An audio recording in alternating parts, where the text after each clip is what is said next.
Welcome back to Airsoft GI TV. What we're doing today is the video representation of the owner's manual for the Airsoft GI G4 series. We don't have a manual printed yet for these guns, and so this is going to have to hold you guys off until we get those made.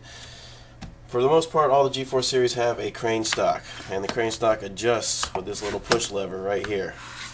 Alright, the next thing you'll need to know is how to get the battery in. The crane stock design for the G&G guns is really easy. Now I have a video for the Classic Army crane stock. It doesn't really apply to this one because it's a lot easier. I'll tell you why. For the first part, getting the back butt plate off. There's two tabs right here, keeping that butt plate on the crane stock. Push those in, and the butt plate should come off. The second part is this other plate right here. Simply pop that off, and the entire battery compartment is revealed.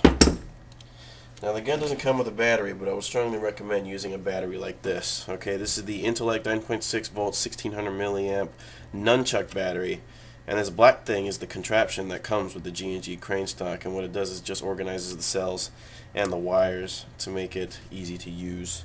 There are other batteries that work with this model. This is just the one that I'm choosing to use for this video.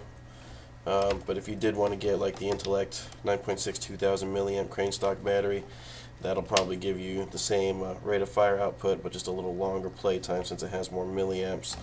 And like I said, you don't need to use this black contraption. I'm just choosing to because G&G offers it with the gun.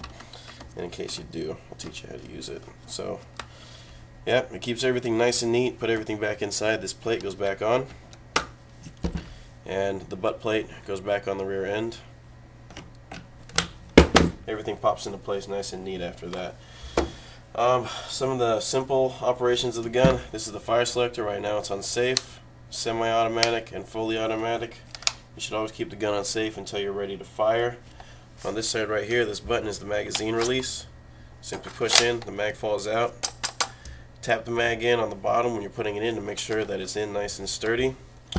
The flip sights on this gun, they're the same but different. I'll tell you what I mean. The rear sight is spring-loaded. So you can see the safety here. All you need to do is pull it back and the sight will flip up on you.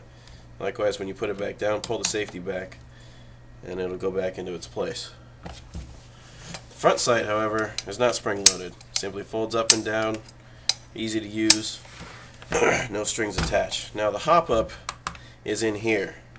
Okay, fold the dust cover down. It doesn't have the Marui spring-loaded charging handle thing, so you just fold the dust cover down and hold it down with your hand. You'll see the green knob in here to adjust the hop up, and it says hop and it has an arrow pointing clockwise if you're looking at it. Okay, that turns the hop up on, which puts more backspin on the BB. So you need to adjust this on or off based on the weight BBs you're using and how the BB trajectory is. One more thing I want to go over on the gun is the convertible outer barrel. Now this barrel comes with a lot of the G4 series. Simply turn the barrel clockwise to get the extension off. It'll turn the gun into a CQB length gun. And likewise, when you want to put it back on, turn it counterclockwise. Okay. The very last operation that I'm going to cover is the high capacity magazine. Now, this is a 450 round G&G high capacity magazine. What you need to do is find the trap door at the top and open it up. Pour the BBs inside here, close it, and start winding the wheel at the bottom. And I've already got a magazine set up for this. Okay, I got my BBs in there, and I need to wind the magazine